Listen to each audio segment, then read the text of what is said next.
This is KVS Naidu, lecturer in mathematics, Miriam College, Amalapuram. In this session, I would like to explain two theorems. Every field is an integral domain. Every finite integral domain is a field. First theorem.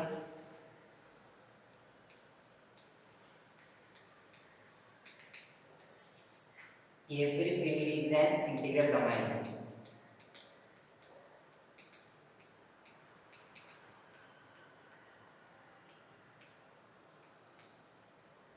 Every field is an integral domain. Proof.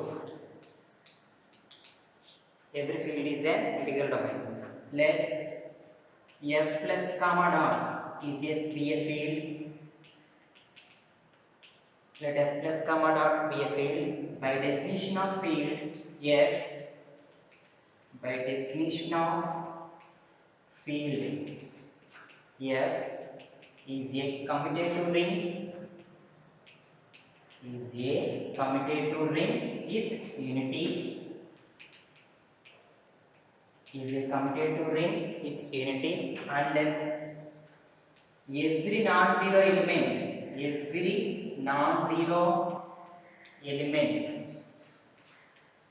in F is invertible. Every non-zero element in F is invertible. Now we prove that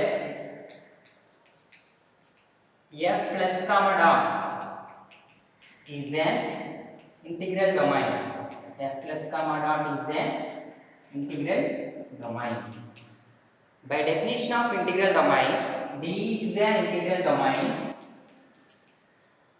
D is an integral domain if and only if first one D is a ring.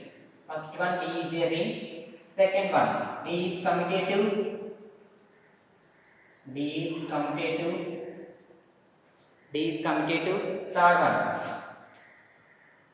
D has unity element. D has unity element.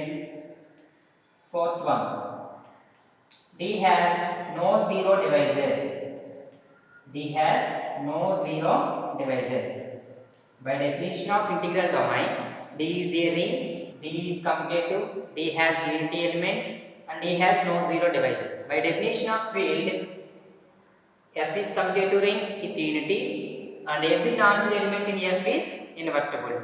Now we prove that F plus is not an integral domain. So D is a ring satisfied, D is commutative satisfied, and D has unity element is satisfied. Now we prove it is enough to prove that F has no zero divisors. It is enough to prove that it is enough to prove that F plus comma dot has no zero divisors. No zero divisors. No zero divisors. Let A comma B belongs to F. A not equal to 0. A not equal to 0. A not equal to 0 belongs to F. F is a field. A not equal to 0 is the non-zero element. F is a field. Every non-zero element in F is invertible. It implies there exists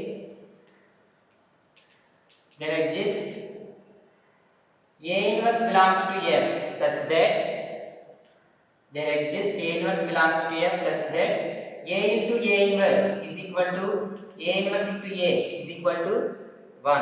A into A inverse is equal to A inverse into A is equal to 1. It is enough to prove that F plus comma dot has no zero divisors. That is, AB is equal to 0 implies A is equal to 0 or B is equal to 0. A is equal to 0 or B is equal to 0. Suppose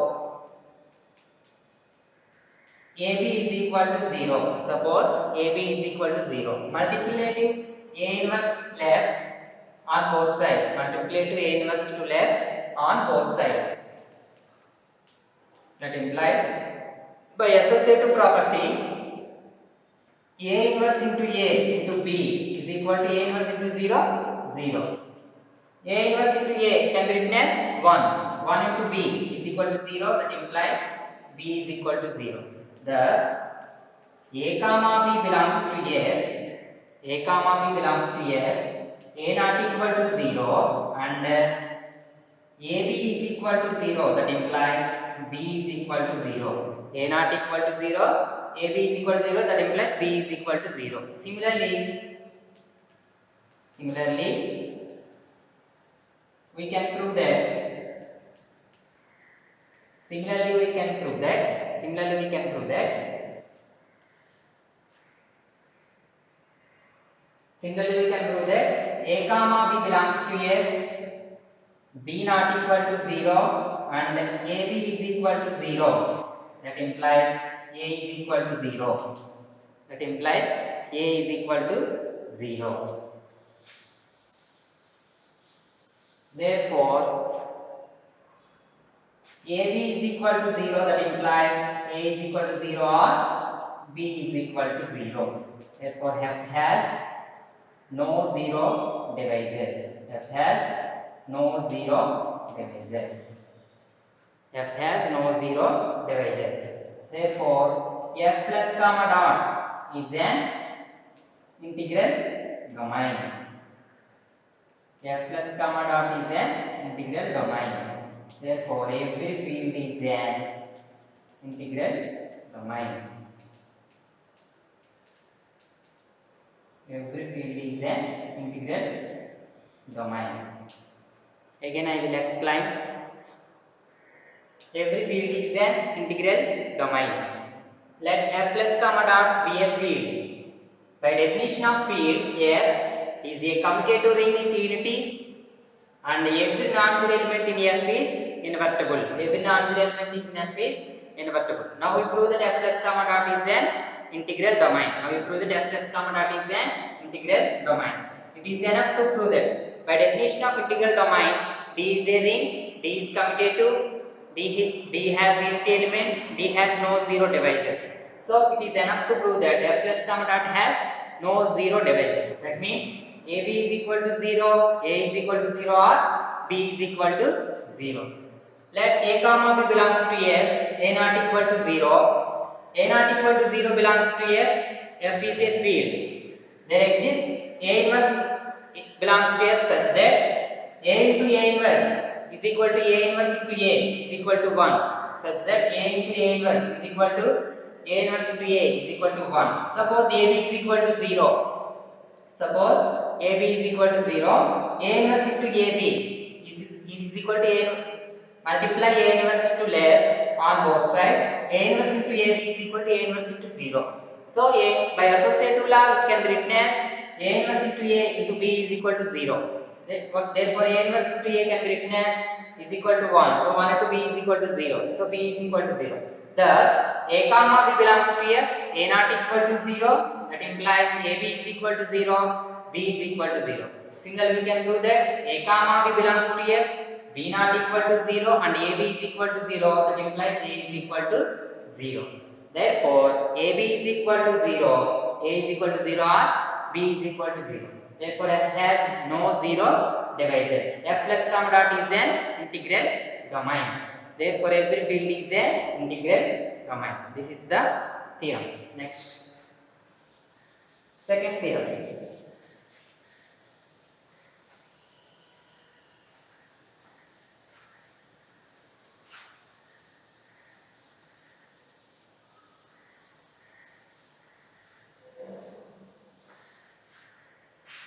Every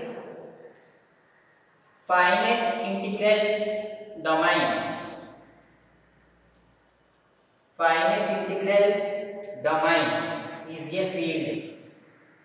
Every finite integral domain is a field. Very, very important theorem. Proof. By definition of integral domain, every finite integral domain is a field. Let 0, 1, A1, A2 and so on An be all the elements of the integral domain D. Be all the elements of the integral domain D. Integral domain D. 0 is the 0 element, 1 is the unit element, A1, A2 and so on, AN. A1, A2 and so on, n elements and 0 and 1. So n plus 2 elements, total n plus 2 elements. Then D has n plus 2 elements. D has n plus 2 elements, which is finite. Which is finite. The definition of integral domain D, integral domain, integral domain D is a commutative ring with unity, commutative ring with unity and having no zero divisors, and having no zero divisors. So, integral domain is a D is a commutative ring with unity and having no zero divisors. That we can prove that let every finite integral domain is a field. By definition of field, F is a field if and only if. By definition of field, F is a field if and only if F is a ring. So, second one, F is commutative. F is commutative. Third one, F has unity element. F has unity element. Fourth one, every non-zero element, every non-zero element in F, every non-zero element in F is invertible under multiplication. Is invertible under multiplication. So F is a ring, F is complete, and F has unit element. It satisfies the integral domain properties. So it is enough to prove that every non-zero element F is invertible. So we have to prove that. So we have to prove that. So we have to prove that every non-zero element of D, every non-zero element of D as multiplicative inverse of D, as multiplicative inverse in D. So every non-zero element is invertible. So multiplicative inverse means A into A inverse is equal to A inverse into A is equal to 1, or AB is equal to BA is equal to 1 in D. Let A belongs to D and A not equal to 0.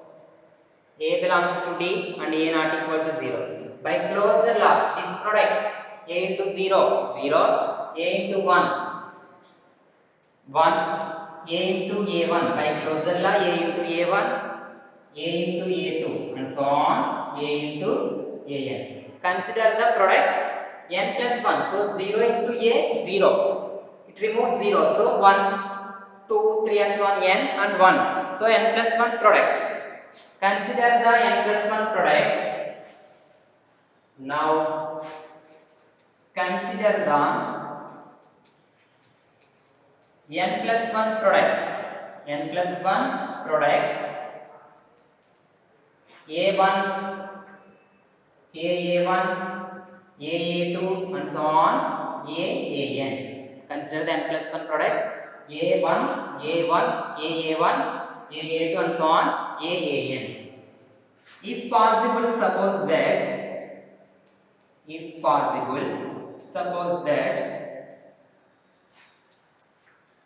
A into AI is equal to A into AZ for I not equal to Z. A into AI is equal to A into AZ for I not equal to Z. A not equal to 0. So by cancellation law, A not equal to 0. Since A not equal to 0, by cancellation law, AA cancels. So AI is equal to AZ. AI is equal to AZ. This is contradiction to I not equal to z. This is contradiction. This is contradiction. Since I not equal to z. So these are distinct elements. These elements are a into 1, a1, a2 and so on, a n are n plus 1 distinct element. Distinct means different elements. Therefore, a1, a1 and a2 and so on, a n are n plus 1 distinct elements. N plus 1 distinct elements.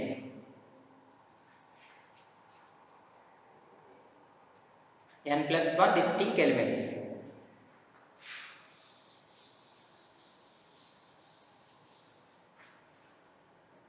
Since D has no zero divisors, since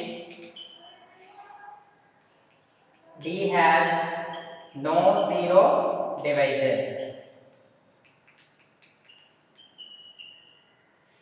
since D has no zero divisors, none of these elements, none of these n plus 1 elements is zero element. None of these n plus 1 elements is zero element. Since D has no zero divisors, none of these n plus 1 element is zero element. By counting, n's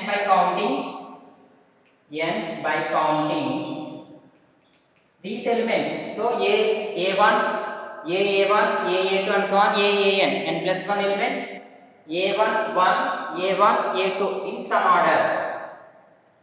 A1, A1, A2 and so on, n are the n plus 1 elements. N plus 1 elements, comma 1, A1, A2 and so on, n are in some order, therefore in some order, therefore a1 is equal to 1, a1 is equal to 1 or a is equal to 1, a into 1, there is equal, a into 1 is equal to 1, this is equal to 1, so a into 1 is equal to 1 or a is equal to 1 or a into ai is equal to 1 for some I, a into ai is equal to 1 for some I, a into a is equal to 1 for some I. For a not equal to 0 belongs to D such that a not equal to 0 belongs to D such that they replace ai by b. B is equal to ai belongs to D. There exists, for a not equal to 0 belongs to D, there exists b is equal to ai belongs to D such that AB is equal to 1. So replace AI by is equal to 1. Therefore, A has multiplicative inverse. Therefore, A has A not equal to 0 belongs to D has A not equal to 0 belongs to D has multiplicative inverse in D. Inverse in D. Therefore, D is a field. Therefore, D is a field. This is the theorem. Every finite integral domain is a field. Again, I will explain. Every finite integral domain is a field. So, let 0, 1, A1, A2 and so on, an be the all the elements of the integral domain D. All the elements, so 1, 2 and so on, an. An are n elements and 0 is the 0 element in D, 1 is the unity element. So 0 plus 1, 2, 2 plus n, so n plus 2. Then D has n plus 2 elements. Then D has n plus 2 elements, which is finite. Integral domain D is a commutative ring with unity and having no zero divisors. Integral domain D is a commutative ring with unity and having no zero divisors. So we have to prove that every non-zero element of D has multiplicative inverse in D. Every non-zero element in D has, by definition of field, F is a ring, F is commutative, F has unity element, every non-zero element in F is invertible. So, we have to prove that every non-zero element in F D has multiplicative inverse in D. So, that A belongs to D and A not equal to 0. Now consider the n plus 1 products. By closure law, A into 1, A into 0 is the 0, A into 1, A1, A into A1, A into A2, A into AN. Now consider the n plus 1 products. If possible, suppose that A into AI is equal to A into AZ for I not equal to Z. Since A not equal to 0, AI is equal to AZ. By cancellation, AI cancels, so AI is equal to AZ. This is contradiction since I not equal to 0. Therefore, these are distinct elements. Distinct means different elements. So, A into A1 or A into A1 or and so on, AN are distinct and plus 1 distinct elements. Since D has no 0 divisors, none of these n plus 1 element is 0 element. So, hence by counting A1, A1 are n plus 1 elements and 1, A1, A2 and so on are n plus 1 elements in some order. Therefore, A1 is equal to 1 or A is equal to 1 or A into AI is equal to 1 for some I. For A not equal to 0 belongs to D, there exists B is equal to AI. Substitute AI in B. B is equal to AI belongs to D such that AB is equal to 1 such that AB is equal to 1. Therefore, A not equal to 0 belongs to D as multiplicative inverse in D. Therefore, D is a field. This is the every finite integral domain is a field. I will continue the next class. Okay, thank you.